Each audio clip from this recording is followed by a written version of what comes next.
Chers amis, bonjour et bienvenue. Aujourd'hui, nous parlerons de l'évangile de ce 5e dimanche de carême de l'année B. Si le grain tombé en terre ne meurt pas, il reste seul. Mais s'il meurt, il porte beaucoup de fruits. Bonjour, merci de m'accueillir sur Culture Bible. Alors, l'image du grain de blé est sans doute moins parlante ici, à Marseille, que dans le rural Saint-Onger. N'est-ce pas, Julien? Oui, effectivement, et c'est d'ailleurs un texte du lectionnaire des funérailles que nous entendons souvent ici pour les obsèques d'agriculteurs dans nos 32 clochers des Vals de Saint-Ange. Et comme nous avons abondamment parlé de l'heure de Jésus dans d'autres vidéos, aujourd'hui nous en resterons à cette très belle image du grain de blé. Chers auditeurs, si vous aimez notre chaîne et que vous voulez nous montrer votre soutien, alors n'hésitez pas, pensez à vous abonner. Et vous pouvez même liker avec le pouce vers le haut, bien sûr. Cela donnera à notre vidéo un meilleur référencement. Merci d'avance. Et je vous lis le texte dans une version plus courte, Jean 12, versets 23 à 28. L'heure est venue où le Fils de l'homme doit être glorifié. Amen, amen, je vous le dis, si le grain de blé tombé en terre ne meurt pas, il reste seul, mais s'il meurt, il porte beaucoup de fruits. Qui aime sa vie la perd, qui s'en détache en ce monde, la gardera pour la vie éternelle. Si quelqu'un veut me servir, qu'il me suive. Et là où moi je suis, là aussi sera mon serviteur. Si quelqu'un me sert, mon Père l'honorera. Maintenant mon âme est bouleversée, que vais-je dire, Père, délivre-moi de cette heure? Mais non, c'est pour cela que je suis parvenu à cette heure-ci. Père, glorifie ton nom. Alors du ciel vint une voix qui disait, je le glorifiai et je le glorifierai encore. Alors mon Père Julien, pouvez-vous nous rappeler le contexte de ces versets? Dans l'évangile de Jean, la scène se situe juste après l'entrée triomphale à Jérusalem. Des Grecs sont venus faire le pèlerinage et donc ils demandent à voir Jésus, par l'intermédiaire de Philippe. Oui, pas étonnant que ces Grecs passent par Philippe, puisque Philippe est un prénom grec. Il était probablement un de leurs compatriotes. Ils veulent te voir. Cette demande, Jésus l'interprète dans un sens théologique. Ils veulent te voir en vérité, au-delà des apparences. Ils veulent voir ta gloire. Ils veulent voir le Verbe divin. Et Jésus va répondre, eh bien c'est maintenant, vous allez pouvoir me voir tel que je suis, parce que pour Saint Jean, la croix est déjà la glorification. L'heure de Jésus est imminente et elle correspond à la fois à sa passion et à sa résurrection. On peut penser au texte de dimanche dernier où il était question du serpent d'airain.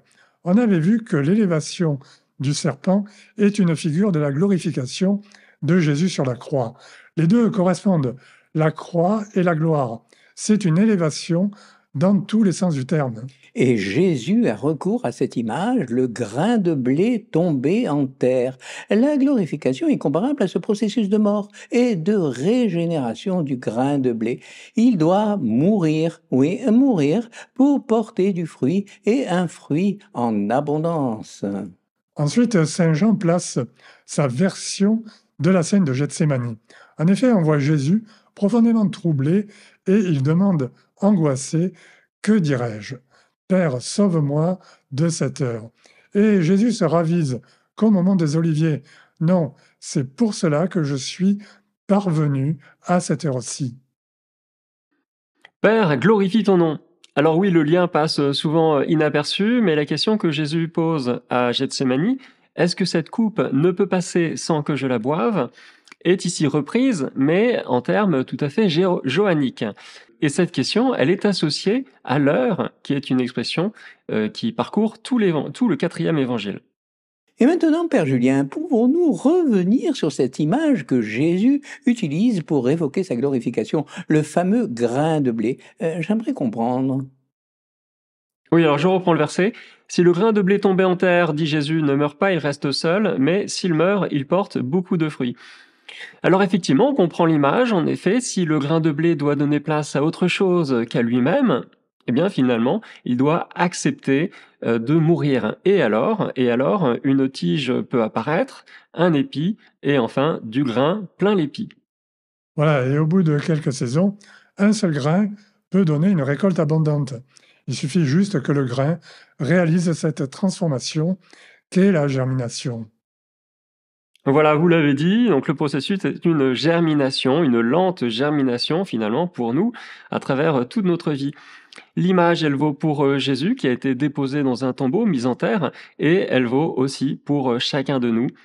Nous montons vers Pâques, vers la Pâque de Jésus, mais nous montons aussi quelque part vers notre Pâques, germination pour Jésus comme pour nous. Ouais, la germination du grain de blé qui tombe en terre est une très belle image pour évoquer ce processus plus ou moins rapide, régulier ou violent. Et quelle que soit la mise en œuvre de cette germination, au final, nous ne ferons pas l'économie de la souffrance et de la mort. Et un jour, oui, un jour, nous vivrons un dernier passage, notre ultime Pâques, n'est-ce pas, Frédéric? Notre ultime Pâque, c'est bien le terme qui convient. Et Jésus continue. Qui aime sa vie la perd, qui s'en détache en ce monde la gardera pour la vie éternelle. Et en relisant ce passage, je me suis arrêté sur cette expression se détacher de sa propre vie. Qu'est-ce que cela signifie au fait? Et surtout, est-ce possible de se détacher de soi-même sans se suicider, bien sûr? Évidemment, alors mourir à soi-même, se détacher de sa propre vie, Jésus le dit autrement, à travers de multiples expressions, c'est renoncer à sa propre vie, se renier soi-même, perdre sa vie. Eh bien, renoncer à sa propre vie, c'est à la fois tout simple et redoutable, c'est avancer sur le chemin du don de soi. Oui, Jésus lui-même ne cache pas que c'est un chemin difficile, difficile à trouver et difficile à parcourir. Je cite, entrez par la porte étroite. Elle est grande la porte, il est large le chemin qui conduit à la perdition, et ils sont nombreux ceux qui s'y engagent. Mais elle est étroite la porte, il est resserré le chemin qui conduit à la vie, et ils sont peu nombreux ceux qui le trouvent. Alors, se détacher de sa propre vie, qu'est-ce que cela veut dire concrètement et de quelle manière au pluriel? Alors concrètement, vous le savez, nous avons de multiples manières de donner notre vie tout au long de notre existence.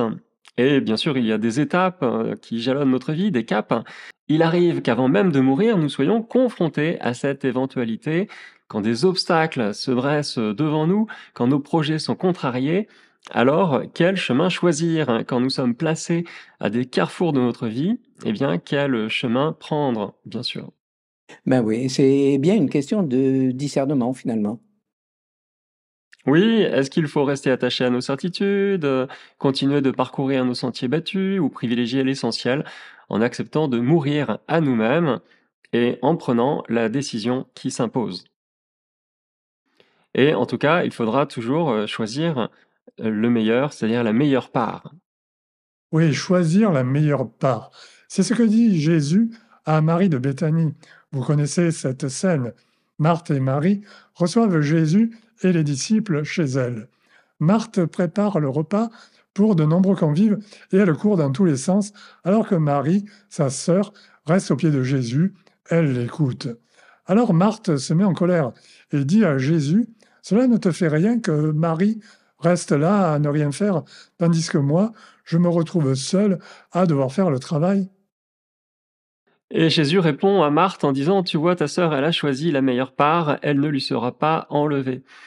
Eh bien, cette part, elle demeurera pour toujours parce qu'elle a choisi, Marie, l'unique nécessaire, la présence de Jésus, c'est-à-dire l'amour et la source de l'amour. Et ça ne lui sera pas enlevé.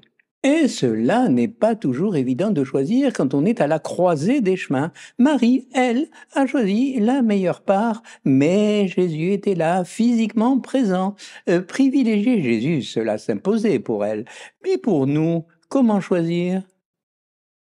Oui, vous avez raison, mais heureusement, il y a notre bon sens, notre raison, notre conscience. Tout cela contribue à nous éclairer, éclairer notre prise de décision. Et puis, en plus, nous avons la parole de Dieu. La parole de Dieu accueillie et reçue dans un cœur qui écoute. Et l'Esprit Saint est là pour nous guider. La meilleure part demeure pour l'éternité. Et c'est ce que dit Jésus à Marthe, la sœur de Marie. Dans nos célébrations, cette perspective de la fin de notre vie est toujours clairement exprimée. Que ce soit le mariage, le baptême, la messe, il est toujours question de la vie éternelle et de ce passage ultime auquel il faut se préparer. Mais alors, Père Julien, puisque c'est clairement votre partie, auriez-vous un bel exemple exemple à nous donner? Oui, alors on peut penser à la célébration du mariage. Au cours de la célébration, la bénédiction nuptiale rappelle bien la finalité du mariage, aimer, se perfectionner dans l'amour en étant époux ou épouse. Les époux en effet prient pour qu'au terme d'une vie sanctifiée par la grâce de leur mariage, ils parviennent, je cite une des bénédictions nuptiales, ils parviennent à la plénitude du bonheur avec les saints du ciel dans le royaume de Dieu. Voilà, se marier, fonder une famille, c'est aussi apprendre à aimer pour paraître un jour devant notre Créateur dans la joie d'un cœur transformé par l'amour. Voilà, c'est ça aussi, être le grain de blé tombé en terre, c'est accueillir sa vocation et s'engager sur un chemin de don de soi, sans se donner la possibilité finalement de revenir en arrière au gré de nos envies, de nos caprices du moment. Et donc à travers, ces joies et ces peines, ce chemin de vocation nous apprend à nous perfectionner dans l'amour. Eh bien, merci. Nous terminons avec ce très bel exemple du don de soi, le mariage, pour apprendre à mourir à nous-mêmes, pour donner un fruit qui subsistera encore longtemps après notre passage ici-bas. Frédéric et Père Julien, merci et à lundi soir prochain sur nos plateaux de Culture Bible, comme d'habitude dès 18h. Bon dimanche de carême à toutes et à tous. Merci Jean-Paul, Frédéric et Daniel et à lundi prochain.